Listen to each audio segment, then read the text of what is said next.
राजस्थान की भव्य धरा श्री स्वस्थ धाम जहाजपुर में गुंजायमान होंगे श्री मुनि सुव्रतनाथ भगवान के जयकारे। परम विदुषी लेखिका गणनीय आर्यका 105 श्री स्वस्ति भूषण माताजी के सानिध्य में भूगर्भ से प्रकटित 1008 मुनि सुव्रतनाथ भगवान की 1008 जोड़ों सहित ऐतिहासिक महाअर्चना। मंगल बेला रविवार 2 नवंबर 2025। स्थल स्वस्थ धाम जहाजपुर राजस्थान। असंख्य पुण्य की कामनार्थ विधान में बैठने का मन बनाएं। शीघ्र नाम लिखवाकर अपना स्थान आरक्षित कराएं। राशि जमा कराने के पश्चात दिए गए नंबरों पर सूचित करें। एक राजा के यहाँ एक तोता था। राजा का प्यारा तोता। राजा उसे अपने कमरे के आगे ही रखता था। कमरे में आते जाते निकलते उससे बात करता था, उसे खिलाता था, उसकी सुख सुविधाओं का ध्यान रखता था। तोता पिंजरे में रहता था, खुला नहीं छोड़ सकते, खुला छोड़ेंगे उड़ जाएगा। पिंजरा भी कैसा था, राजा का तोता है, लोहे का पिंजरा थोड़ी होगा, सोने का पिंजरा था। खाने के लिए राजा का तोता है, राजा का प्यारा तोता है। खाने में काजू, किशमिश, बादाम, अच्छी अच्छी चीज़ें मिलती थी। एक दिन राजा संत के दर्शन के लिए जंगल जा रहा था। राजा ने तोता से पूछा कि तुझे संत के लिए कोई संदेश भेजना हो, कुछ प्रश्न पूछना हो तो बताओ, मैं पूछ के आ जाऊंगा, उत्तर तुम्हें बता दूंगा। तो तोता ने प्रश्न पूछने के लिए कहा कि बंधन से मुक्ति का उपाय क्या है। क्या पूछा? अब राजा को ज़्यादा समझ में नहीं आया, क्योंकि जो अपने में लीन रहते, अपने राज्य में, अपने कामकाज में, ठीक है तुमने कहा है पूछ लेंगे। राजा गया संत के पास, कुछ प्रश्न किए। प्रश्न करने के बाद अंत में जब आने लगा तो उसे याद आया कि मेरे तोते का प्रश्न था। तो राजा ने संत से पूछा, मेरे तोते ने प्रश्न पूछा है कि बंधन से मुक्ति का उपाय क्या है। वो संत एकदम बेहोश होके गिर गए और जब तक राजा वहाँ रहा उठे नहीं। राजा घर आ गया। तोते ने पूछा, मेरा उत्तर लाए हो? बोले हाँ लाया हूँ। क्या उत्तर है? बोले उन्होंने उत्तर तो कुछ भी नहीं दिया, प्रश्न मैंने पूछा और वो बेहोश हो गए। तोता ने जैसे ही सुना, तोता भी पड़ गया, एकदम पड़ गया, सांस रोक ली। राजा को बड़ा कष्ट हुआ। पिंजरा खोला, तोते को देखा, सांस रुकी हुई है। उसका अंतिम संस्कार करने के लिए उसकी वो जो सजाई जाती, जैसे मनुष्यों की सजाई जाती है, डोली सजाई गई उसकी, उसको ले जाया जा रहा है। अब उसके ऊपर कुछ ढाका नहीं था और जैसे ही बाहर ले गए तोता उड़ गया।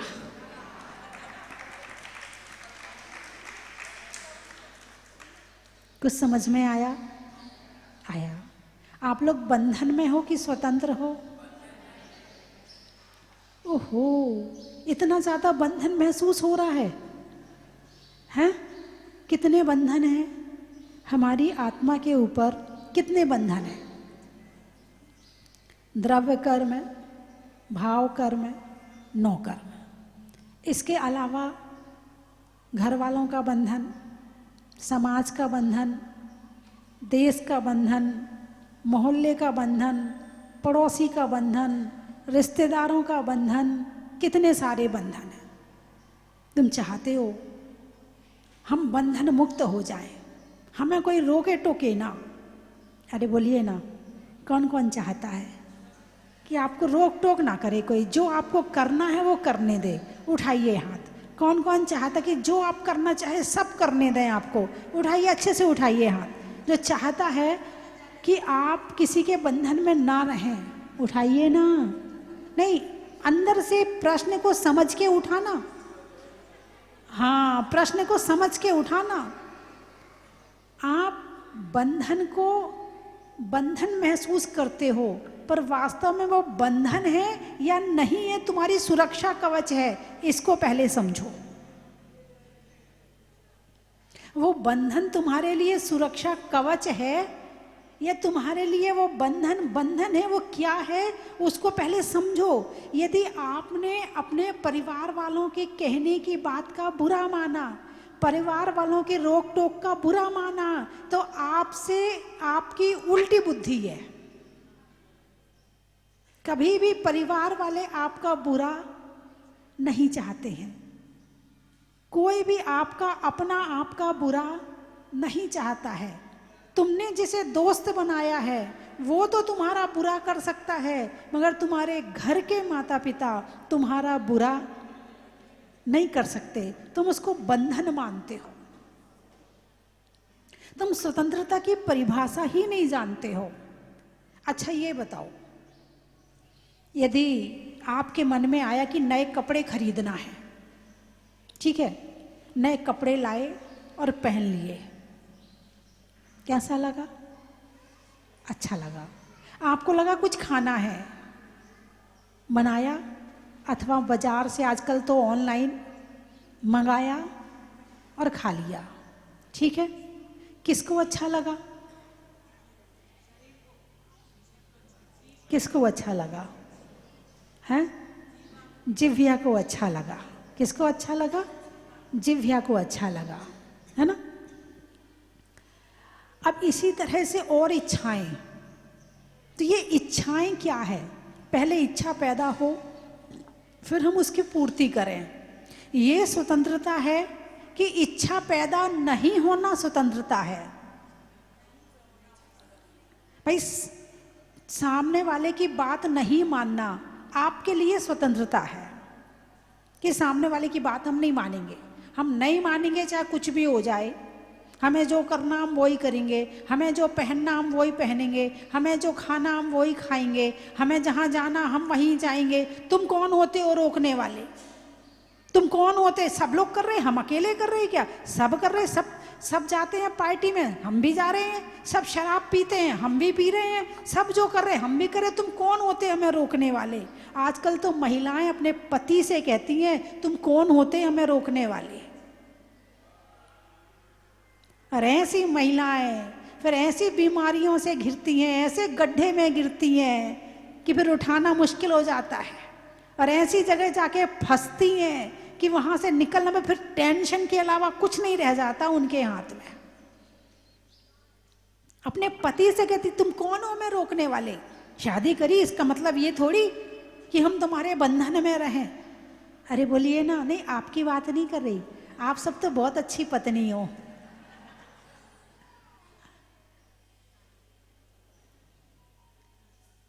तो बंधन क्या है? किसी की बात नहीं मानना स्वतंत्रता है और किसी की बात मानना बंधन है। यही है ना आपकी दृष्टि में? यही है ना? अरे मान लो है, चलो अब आप थोड़ी बात तो समझ गए कि वो स्वतंत्रता नहीं, स्वच्छंदता है। घर वालों की बात नहीं मानना, पति की बात नहीं मानना है, गुरु की बात नहीं मानना, समाज की बात नहीं मानना, देश में संविधान की बात नहीं मानना, ये स्वतंत्रता नहीं, ये स्वच्छंदता है। अब स्वतंत्रता क्या है फिर? मैं आत्मा हूं और शरीर दूसरा है। शरीर मेरा नहीं, शरीर पिंजरा है। शरीर क्या है? पिंजरा है। जैसे उस पिंजरे में मान लो जो पिंजरा है उसमें 5 खिड़की लगी हैं। कितनी खिड़की? 5 खिड़की। उस खिड़की से वो तोता एक खिड़की से बाहर देखता है, एक खिड़की से वो आवाज़ सुनता है, एक खिड़की से वो खाना खाता है, एक खिड़की से बाहर का मौसम महसूस करता है, एक खिड़की से सांस लेता है। उस पिंजरे में 5 खिड़की हैं। ऐसे ही इस खिड़की में भी, इस शरीर में भी, इस पिंजरे में भी, अरे बोलिए ना, 5 खिड़की हैं। एक खिड़की से बाहर का नज़ारा अंदर जाता है, एक खिड़की से बाहर का खाना अंदर जाता है, एक खिड़की से सांस अंदर जाती है, एक खिड़की से आवाज़ अंदर आती है। अब ये खिड़कियां हैं। अब एक खिड़की कहे मुझे तो खाने में ये चाहिए, दूसरी खिड़की कहे मुझे तो गाना सुनना है, तीसरी खिड़की कहे मुझे तो सीरियल देखना है, चौथी खिड़की कहे मुझे तो एसी चाहिए। तो अब जो तोता अंदर बैठा है, यदि उस खिड़की की बात माने तो क्या वो स्वतंत्र है? पिंजरे में रहने वाला तोता स्वतंत्र है क्या? नहीं है। चलो ये तो पक्का है कि पिंजरे में रह रहे तो स्वतंत्र नहीं है। लेकिन दूसरी बात, अब खिड़कियों की इच्छाएं, ये हमें पराधीन और ज्यादा बना देती है। ऐसा करना मजा आता है, इसमें ऐसा आता है, इसमें ऐसे आता है, इसमें मजा। तो ये इच्छाओं की पूर्ति करने वाला क्या स्वतंत्र व्यक्ति है? खाने की जीभ की इच्छा हुई, तुमने जीभ की इच्छा पूरी कर दी। आंख की इच्छा हुई, तुमने आंख की इच्छा पूरी करी। तो तुमने करी ना, तुम आत्मा हो। तुम क्या हो? आत्मा हो। और जो इच्छाएं हैं वो पुद्गल के लिए हो रही हैं, पुद्गल की हो रही हैं। करने वाली तो आत्मा है, लेकिन सारा काम पुद्गल का है। तो पराधीन हुए कि नहीं हुए? अरे बोलिए ना। तुम घर वालों की बात नहीं मानते मगर आंख की बात मानते हो। तुम घर वालों की बात नहीं मानते मगर जीभ की बात मानते हो। ना मैं जीभ हूं, ना मैं कान हूं, ना मैं आंख हूं, मैं इन सबसे रहित स्वतंत्र गगन का पंछी हूं।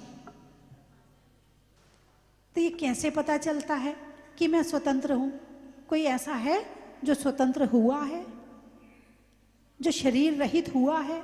कोई ऐसा है? अरे बोलिए ना। कोई ऐसा देखा व्यक्ति आपने कि जिसके जीवन में कोई इच्छाएं ना हो, जो केवल आत्मा के ध्यान में लीन रहता हो? ऐसा कोई है दुनिया में? ऐसा कोई है संसार में? ऐसी कोई जगह है लोक में, तीनों लोकों में ऐसी कोई जगह है जहां ऐसे जीव रहते हो, जहां उनके पास ये संसार ही ना हो, कर्म ही ना हो, सर में शरीर ही ना हो, कोई बंधन ही ना हो? कोई है जीव ऐसा? अरे बोलिए ना। अरे बैठे हैं ना, मंदिर क्यों जाते हो? स्वतंत्र जीव को देखने जाते हैं ताकि हमें अपनी स्वतंत्रता का ज्ञान हो सके कि भगवान जैसे तुम हो, बोलिए ना, वैसे ही मैं हूं। एक बार की बात है, सोनागिर की या पता नहीं कहाँ की बात है, वहां पर एक साधु आ रहे थे तो मैं उन्हें लेने गई तो भी काफ़ी दूर तक चली गई। अभी नज़र नहीं आ रहे महाराज। तो एक घर था, घर के सामने पेड़ लगा था, वहाँ उस गर्मी के दिन थे तो छाया में खड़ी हो गई। उस आंगन में एक डोरी बंधी हुई थी, उसमें एक पिंजरा टंगा हुआ था और उसके अंदर एक तोता था। उस पेड़ पर 15-20 तोते बैठे थे। अब वो पेड़ वाले तोते चिल्ला रहे हैं। उनकी चिल्लाहट, जो आवाज, वो तो अपने हिसाब से होगी, लेकिन वो जो बोल रहे थे वो पिंजरे वाले पंछी से बोल रहे थे, बाहर आ, बाहर आ, बाहर आ। और पिंजरा वाला पंछी इधर पिंजरे में इधर भागे, कहाँ से निकल जाऊं मैं बाहर, और चिल्लाए जा रहा, निकालो मुझे, निकालो मुझे, निकालो मुझे। घर का मालिक अंदर से आया और पेड़ के तोतों को भगा दिया। अब वो पिंजरे का पंछी निराश होके बैठ गया, क्या करे, पिंजरा बंद है। फिर वहां पर ये बात तो यहीं खत्म हो गई। अब इसको आगे मैं अपनी कल्पना में लेती हूँ कि उस पिंजरे वाले तोते ने कभी पेड़ वाले तोते देखे ही नहीं है, ठीक है, और बहुत सारे तोते हैं और सब पिंजरे में रखे हैं, सब पिंजरे में रखे हैं। तो वो तोता क्या सोचेंगे, कि स्वतंत्र वाला तोता कहीं होता ही नहीं है। अरे बोलिए ना, कोई इस पिंजरे से बाहर कोई तोता होता ही नहीं। विचार करेगा नहीं करेगा? करेगा। और जब वही तोता बाहर वाले पंछियों को देखे तो लगेगा अरे जब ये बाहर हो सकता है तो मैं क्यों नहीं बाहर हो सकता हूं। कुछ समझ में आया कि नहीं आया? हम भी तोता है। इस शरीर पिंजरे में आत्मा कैद है, लेकिन यहां पर कैद वाले पंछी ज्यादा हैं। क्या? कैद वाले पंछी ज्यादा हैं। अब वो कैद वाले पंछी ने कभी ध्यान ही नहीं लगाया कि कोई स्वतंत्र तोता भी है, कोई स्वतंत्र जीव भी है। कभी उसकी तरफ उसका ध्यान भी नहीं जाता है। ऐसे भगवान मंदिर में बैठे हैं मगर वहां भी जाता है तो उनके बीच में से निकल के जाता, जो सारे पिंजरे वाले हैं, तो वहां जाकर उसे भगवान की पहचान ही नहीं होती है कि भगवान है कौन, परमात्मा है कौन, ये कैसे मुक्त हुए, इनके बंधन कैसे टूटे। उन्हें उसको कभी दिमाग में ख्याल भी नहीं आता है कि मैं इस पिंजरे से स्वतंत्र भी हो सकता हूं। और जब तक ख्याल नहीं आएगा तब तक रास्ता नहीं ढूंढेगा। जब तक बीमारी मानेगा नहीं कि मैं बीमार हूं तब तक दवाई ही नहीं लेगा। जब तक ये मानेगा नहीं कि मुझे बीमारी है तब तक डॉक्टर के पास नहीं जाएगा। और जब तक डॉक्टर के पास नहीं जाएगा तब तक ठीक नहीं होगा। अरे बोलिए ना, कुछ समझ में आया? क्या समझ में आया? पिंजरे के पंछी हैं, तन पिंजरे से प्राण पखेरु, बाहर जब उड़ जावे, और घर वाली द्वारे तक जावे, बेटा अग्नि लगावे। जब तक ये तन में आत्मा है ना तब तक इस पिंजरे की पूछ है। और जिस दिन इसमें से पंछी उड़ जाएगा, क्या करेंगे इस पिंजरे का? जला देंगे ले जाके। अब इसमें पंछी तो है ही नहीं है, खाली पिंजरा का क्या करेंगे? और वो बेचारा पंछी सारी जिंदगी उस पिंजरे की सेवा करता रहा, उस पिंजरे के सुख के खातिर भोगों को भोगता रहा, उस पिंजरे को सुखी करने में लगा रहा। किसको? अरे बोलिए ना, किसको सुखी कर रहे हो? पिंजरे को। किसको सजा रहे हो? पिंजरे को। सारी जिंदगी पिंजरे में बीत जाती है, वो ये समझ ही नहीं पाता है कि इस पिंजरे से मैं मुक्त हो सकता हूँ, इस पिंजरे से मैं निकल के मैं सिद्ध भगवान बन सकता हूँ, मैं अरिहंत भगवान बन सकता हूँ। और जो काम खुद करता है वो ही अपने बच्चों को सिखाता है। एक पिताजी अपने बेटे को सिखा रहे हैं, बेटा शादी मत करना, बहुत बुरी बात है। बेटा कहता, पिताजी मैं भी अपने बच्चों को यही सिखाऊंगा, शादी मत करना। क्या? बहुत बुरी बात है, मोह का कीचड़ है, एक बार घुस जाओ तो निकल नहीं सकते हैं।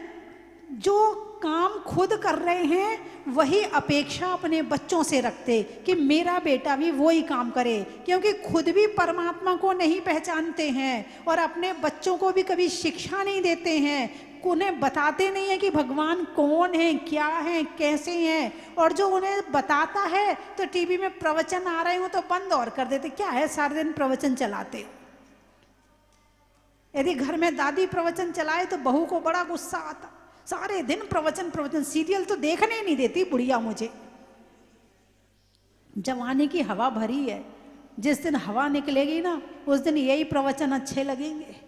और यही प्रवचन यदि जवानी में अच्छे लगने लगे ना तो जीवन सुधर जाए, पाप से बच जाओ, संसार से बच जाओ और सही मार्ग में लग जाओ। जब तक इस शरीर में ताकत है तब तक धर्म कर लो, और ताकत निकल जाएगी, शरीर कमजोर हो जाएगा, फिर ना धर्म होगा ना कर्म होगा। फिर बैठे बैठे नमो रियंताणम और नमो सिद्धाणम करना। और यदि जवानी में धर्म नहीं किया है तो बुढ़ापे में फिर ये पिंजरा ऐसा हो जाएगा। तो पुराना पिंजरा देखा है, जगह जगह से टूटा होता है, कहीं छेद हो जाता है, कहीं जंग लग जाती है, कहीं कुछ हो जाता, बस ऐसे ये शरीर हो जाएगा। और जब हो जाएगा फिर कुछ नहीं कर पाओगे। जवानी है तब तक धर्म कर लो। जवानी ही योग के लिए होती है और जवानी में ही भोग होते हैं। भोगों में ज़्यादा लग जाओगे तो योग छूट जाएगा, और योगों में ज़्यादा लग जाओगे तो पापों से बच जाओगे, नरक से बच जाओगे, त्र्यंच गति से बच जाओगे। और धीरे धीरे करके एक एक कदम चलते चलते चलते चलते और एक दिन मोक्ष मंजिल पर पहुंच जाओगे और इस पिंजरे से मुक्त हो जाओगे। एक होता है तोता और एक होता है कबूतर। क्या? एक होता है तोता और एक होता है कबूतर।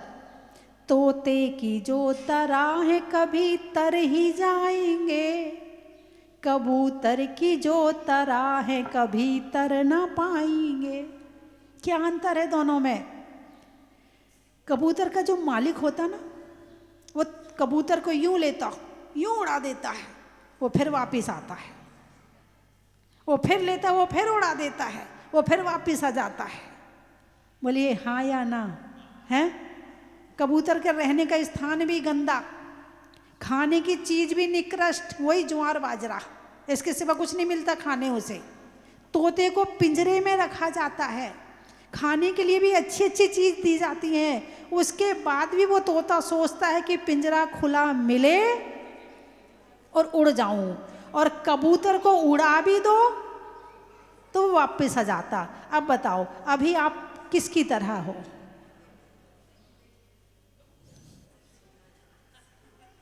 घर वाले कहते जाओ थोड़ी देर मंदिर में बैठाओ जाके, मन ही नहीं लगता कि मंदिर में बैठ जाए। जाओ महाराज के पास 2-4 दिन रह के आ जाओ, मन ही नहीं लगता कि रह के आए। जाओ माला फेर लिया करो बैठ के, मन ही नहीं लगता है। सारी जिंदगी गड़बड़ किया है तो अब मन कहाँ से लगे? वही संस्कार पड़ गए। और यदि जवानी में ज्ञान हो जाए तो ऐसा नहीं कि घर में रहकर धर्म नहीं हो सकता है, घर में रहकर भी बहुत धर्म हो सकता है। तुमने जिस संतान को जन्म दिया है उस संतान को यदि संस्कार दे रहे हो तो तुम्हारा भी धर्म हो रहा है और आप उसका भी धर्म हो रहा। कल मैंने देखा एक बहन जी आई थी, पता नहीं अभी है या नहीं है, कमरे में काफ़ी देर बैठी रही, छोटा सा बच्चा था उनके पास में। उन्होंने बच्चे को लिटा लिया और उसको नमोकार मंत्र सुना रही है। वो देख के खिलखिला रहा है, वो नमोकार मंत्र सुना रही हैं। ये क्या है? ये संस्कार दिए जा रहे हैं। जब संस्कार गर्भ के काम आ सकते हैं तो जन्म के बाद के काम क्यों नहीं आ सकते हैं? बहुत देर तक वो बैठी रही और बोले माता जी मैं आपके प्रवचन सुनती हूँ और रोज सुनती हूँ, नियम से सुनती हूँ, और इसको भी वहीं लिटा लेती हूँ ताकि इसके कान में भी पड़ जाए। अभिमन्यु ने चक्रव्यूह में घुसना कहाँ सीखा था? गर्भ में। कहाँ सीखा था?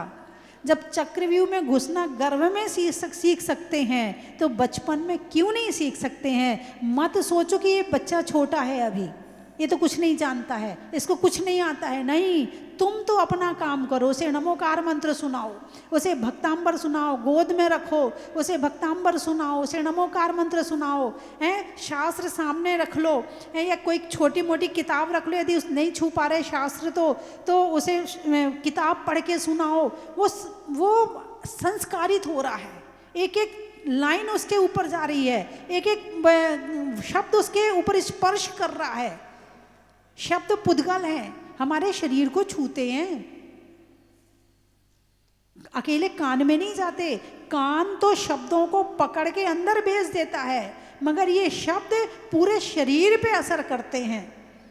जब किसी को मंत्र करके और जब वो आशीर्वाद देते हैं तो कहाँ जा रहा है? सिर पे भी जा रहा है, पूरे शरीर में जा रहा। किसी को यदि एक घटना सुनी थी मैंने कि 2 लड़कों की लड़ाई हो गई तो एक लड़का दौड़ के उसको मार के और अपने घर में घुसने जा रहा है। तो जो घुसने जा रहा है उसके पिताजी तांत्रिक हैं, तो दूसरा जो मारने आ रहा है तो उसके ऊपर उस व्यक्ति ने राख उठाई और मंत्र पढ़ के फेंक दी। तो मंत्र भी तो शब्द ही है ना। अरे बोलिए ना, जो आप बोलते हो वो हर क्षण मंत्र है। यदि अच्छा बोल रहे हो तो अच्छा प्रभाव पड़ रहा है, और बुरा बोल रहे हो तो बुरा प्रभाव पड़ रहा है। इसलिए शब्दों को बहुत संभल के बोलना चाहिए। हर शब्द तुम्हारा मंत्र है। मंत्रों के जो शब्द होते क्या है? काखा गागा ताथा दादा, यही तो है ना। और जो तुम दिन भर बोलते हो वो भी यही है, और जो तुम क्रोध में बोलते हो वो भी यही है। बस एनर्जी आपने उसमें डाल दी है। जब मंत्र बोलते हो तो पॉजिटिव एनर्जी डाल दी है, जब किसी का प्रेम और सम्मान से बोलते हो तो पॉजिटिव एनर्जी डाल दी है, और जब क्रोध में बोलते हो तो आपने नेगेटिव एनर्जी डाल दी है। अब वही उसके ऊपर असर करेगी। जीवन बहुत समझ के जियो। बहुत कुछ सीखना बाकी है इस दुनिया में। अभी तुमने अभी केवल रोटी बनाना, घर गृहस्थी चलाना और आपस में चू चू चू बातें करना सीखी, और कुछ नहीं सीखा। अभी बहुत कुछ सीखना बाकी इस जीवन में, और बिना सीखे चले जाओगे तो समझना आपने मनुष्य जीवन पाया और तुमने व्यर्थ ही गंवा दिया। सुधरने में भाव का, मनुष्यों के प्रभाव का, और छोड़ने में इच्छाओं का।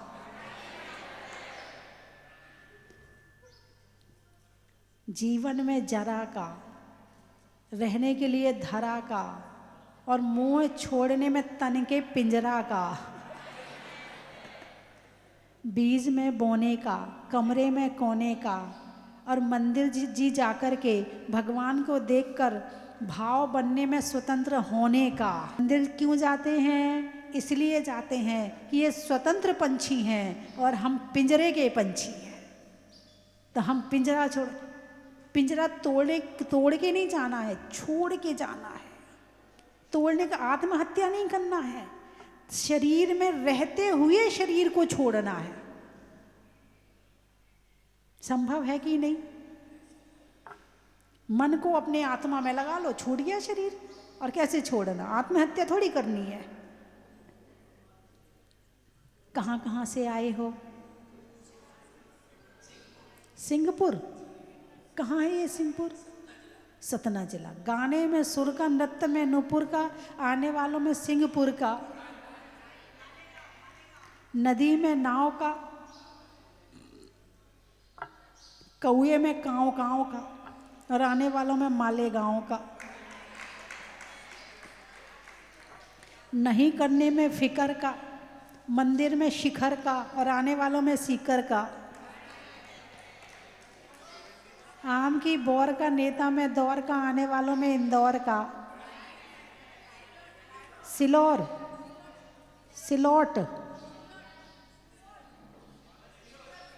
सिलोट, अच्छा। नेता में बोट का, सोने में खोट का, और आने वालों में सिलोट का। प्रभु की मूरत का, मनुष्यों की जरूरत का, और आने वालों में सूरत का। गाने में सुर का, नृत्य में नूपुर का, आने वालों में रायपुर, डूंगरपुर और जयपुर का। बड़ा ही महत्व है। और नागपुर का। पुर वाले इकट्ठे हो जाओ। दूध में मलाई का, हाथ में कलाई का, करने में भलाई का, और आने वालों में भिलाई का। बड़ा ही महत्व है। जंगल में भेड़ का, खेत में मेढ़ का, और आने वालों में नांदेड़ का। बड़ा ही महत्व है।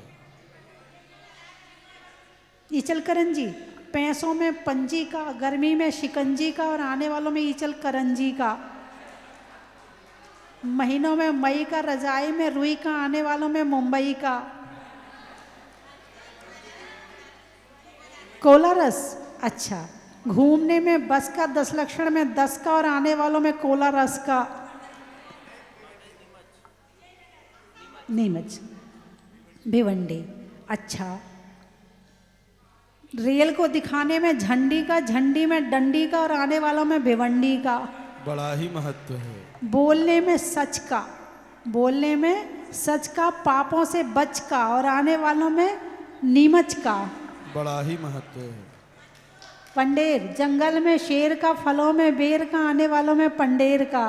बड़ा ही महत्व है। नलवाड़ी, जंगल में झाड़ी का, बाग में बाड़ी का, और आने वालों में नलवाड़ी का। बड़ा ही महत्व है। व्यापारियों में सौदा का, घर में दादा का, और आने वालों में गंज बासौदा का। पांडिचेरी, नहीं होने में देरी का, फलों में बेरी का, आने वालों में पांडिचेरी का। बड़ा ही महत्व है। पेड़ में पत्ता का, मधुमक्खी के छत्ता का, और आने वालों में कलकत्ता का। बड़ा ही महत्व है। खेत में धान का, शादी में पान का, आज होने वाले विधान का। बड़ा ही महत्व है। जोर से बोलो। विदिशा। विदिशा, सोने में निशा का, मिलने में अच्छी दिशा का, और आने वालों में विदिशा का। बड़ा ही महत्व त्रियंचों है। में बिल्ली का, डंडा में गिल्ली का, और आने वालों में दिल्ली का। बड़ा ही महत्व है। स्वर्ग में परी का, बैठने में दरी का, और आने वालों में शिवपुरी का। बड़ा ही महत्व है। बांसवाड़ा, जनवरी में जाड़ा का, जाड़े में काढ़ा का, और आने वालों में बांसवाड़ा का। बड़ा ही महत्व है। जिन माता जी के साथ में मुझे रहने का सौभाग्य मिला, बहुत समय बाद आज हमें उनकी चरण रज को प्राप्त करने का सौभाग्य मिला। आज मैं कुछ पंक्तियां माता जी के चरणों में निवेदित करूंगी। आरिका श्री स्वस्ति भूषण जी, आरिका श्री स्वस्ति भूषण जी, यह शुभ नाम तुम्हारा है। चलती फिरती इस गीता को सत सत नमन हमारा है। चलती फिरती इस गीता को सत सत नमन हमारा है। बंधुओं, आज ये जहाजपुर तीर्थ, स्वस्ति धाम जहाज मंदिर, भूगर्भ से प्रकटित अतिशयकारी मुनीश्वरनाथ भगवान का जहाज मंदिर पूरे विश्व की अद्वितीय धरोहर बन चुका है। आज ये तीर्थ golden book of world record में दर्ज हो चुका है। ऐसे ऐतिहासिक जिनालय में कई कार्यक्रम आयोजित होते रहते हैं। इसी श्रृंखला में एक 3 दिवसीय महामहोत्सव का आयोजन होने जा रहा है। परम पूजनीय सिंहरथ प्रवर्तक त्रिलोक तीर्थ प्रणेता आचार्य भगवान विद्याभूषण सन्मति सागर जी महाराज की आज्ञानुवर्तु शिष्या गण्यारिका स्वस्ति भूषण माता जी के सत्संग पावन सानिध्य में। बंधुओं, ये स्वस्ति धाम आपको बुला रहा है। आने वाली 31 अक्टूबर को उत्तर भारत के प्रथम आचार्य और छाणी परंपरा के ज्येष्ठ आचार्य आचार्य भगवान शांति सागर जी महाराज की 138वीं जन्म जयंती स्वस्ति धाम जहाजपुर की पावन धरा पर परम पूजनीय गुरु मां गण्यारिका स्वस्ति भूषण माता जी के सत्संग पावन सानिध्य और निर्देशन में मनाई जाएगी। उस दिन 1008 भक्तों द्वारा आचार्य श्री की महापूजा की जाएगी। आप इस कार्यक्रम में सादर आमंत्रित है। इसी श्रृंखला में 1 नवंबर को परम पूजनीय भारत गौरव गुरु मां गण्यारिका स्वस्ति भूषण माता जी, जिनकी साधना और तपस्या के फल से आज ये स्वस्ति धाम तीर्थ जन जन के मानस पटल पर अंकित हो चुका है, उनका जन्म जयंती महामहोत्सव शुभकामना परिवार, जो पूज्य माता जी की प्रेरणा से पूरे भारतवर्ष में लगभग 400 शाखाएं संचालित है, उनका अधिवेशन और पूज्य माता जी के चातुर्मास निष्ठापन के बाद पिछी परिवर्तन का भव्याति भव्य कार्यक्रम 1 नवंबर को आयोजित होगा और 2 नवंबर को मुनीश्वरनाथ भगवान की भक्ति। बंधुओं, 2 नवंबर को मुनीश्वरनाथ विधान का आयोजन किया जा रहा है। उस विधान में अधिक से अधिक संख्या में बैठ करके भक्ति करने का सुनहरा मौका पूज्य गुरु मां के सत्संग पावन सानिध्य में पूज्य माता जी के द्वारा रचित विधान उन्हीं के सानिध्य में करने का सुनहरा मौका हम सबको मिलने जा रहा है। तो आप इस विधान में बैठ करके भक्ति कर सकते हैं। इसके लिए एक जोड़े की न्योछावर राशि मात्र 1100 रुपये है। कोई अकेला बैठना चाहे तो मात्र 500 रुपये की राशि में आप अपना नाम दे सकते हैं। तो बंधुओं, इस 3 दिवसीय कार्यक्रमों की श्रृंखला में आप सादर आमंत्रित हैं। आप अपनी सूचना स्वस्ति धाम पर दे सकते हैं। बाहर से पधारे सभी भक्तों के आवास एवं भोजन की समुचित व्यवस्था क्षेत्र समिति द्वारा की जा रही है। धन्यवाद।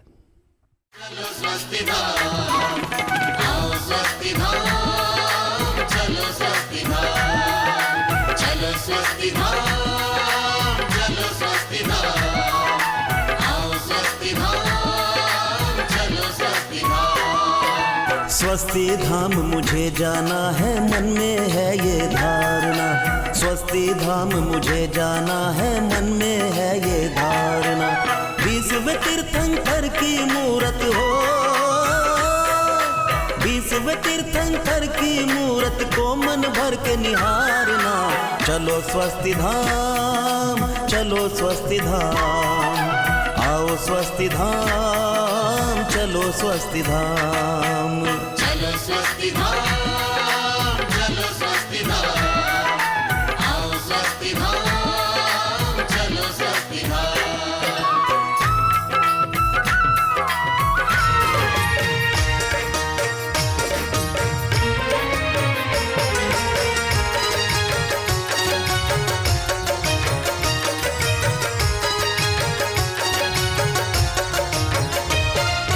पिता सुमित्र के राज दुलारे, माँ पद्मा जी के नैनों के तारे।